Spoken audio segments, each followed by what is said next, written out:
The sun hung low over the rugged desert, bleeding red across a sky that seemed far too big for any man to command, and cowboy Eli Mercer rode beneath it with the slow, deliberate pace of a man carrying the weight of both regret and purpose, the kind that makes hoofbeats sound like echoes of a past he could never outrun. And as he crossed the dry valley, dust spiraling behind him in golden clouds, he kept replaying in his mind the last words the old drifter had muttered in a half-broken voice at the saloon. "Rancher Briggs took something he shouldn't have. Ain't cattle this time. It's a woman. Apache." Eli hadn't planned on getting involved in anyone else's trouble.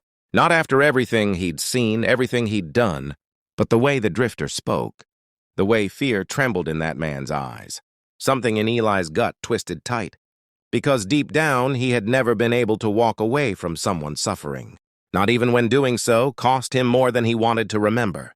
And as he crested the ridge and looked down upon Briggs's ranch, those long wooden fences, those men posted like wolves waiting for orders, he knew something dark lurked there. Something that didn't belong in any lawful man's land. He nudged his horse forward, riding slow, silent, until he saw it. A woman tied to the outer fence, wrists bound to the rails, her long black hair hanging like a river of midnight down her back, her clothes torn from struggle, her skin marked with dirt and rope burns. Yet her posture, straight, unbroken, fierce, told him she was not defeated, not even close. And when her eyes lifted to meet his from across the field, he felt a jolt of something old, something primal, like the land itself had spoken through her. Eli dismounted, boots striking the earth with a heavy thud, and as he approached her, the ranch hands shifted uneasily on the porch, hands drifting toward gun belts. But none dared act, not yet. Not when Eli Mercer carried a reputation that rode ahead of him like a storm cloud. The Apache woman watched him with unwavering intensity until he stood, just a few feet away, and finally, in a voice steady enough to shame the wind, she said, "Do whatever you want, cowboy. I have faced worse men than you." The words weren't fearful. They were a challenge, almost a promise, and Eli felt them like a blade, because she'd misunderstood him. But she'd misunderstood because of every cruel man who had come before, every outlaw, every rancher who thought the Apache people were prey instead of warriors, every devil who believed a rope could steal someone's spirit. "Ma'am," he said low, "I ain't here to harm you." But she didn't blink.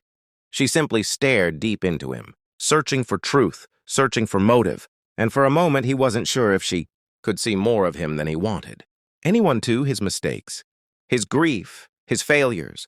Then suddenly a gunshot cracked the air, splintering the fence post inches from his shoulder, and Eli spun, drawing faster than breath, instinct roaring through him as Briggs's men spread out, rifles raised, shouting that he was trespassing, meddling, stirring trouble that wasn't his.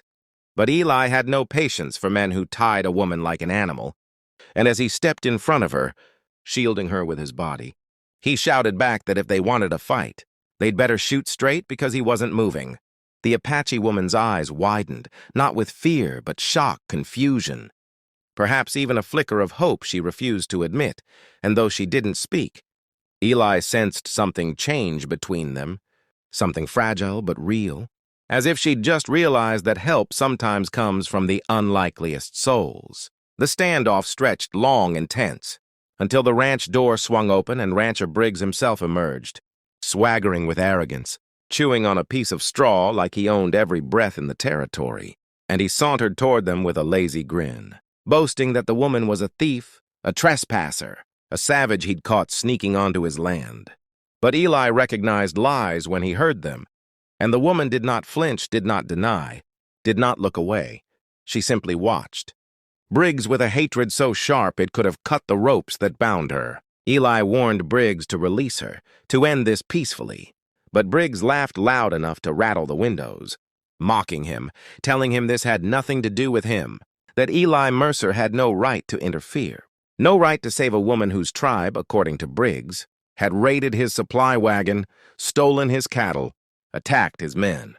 But the woman finally spoke, her voice fierce as wildfire, declaring Briggs a liar, stating that he was the one who stole from her people, trapping them, trading them, profiting off suffering. And Eli believed her instantly because truth doesn't tremble, and her words did not tremble.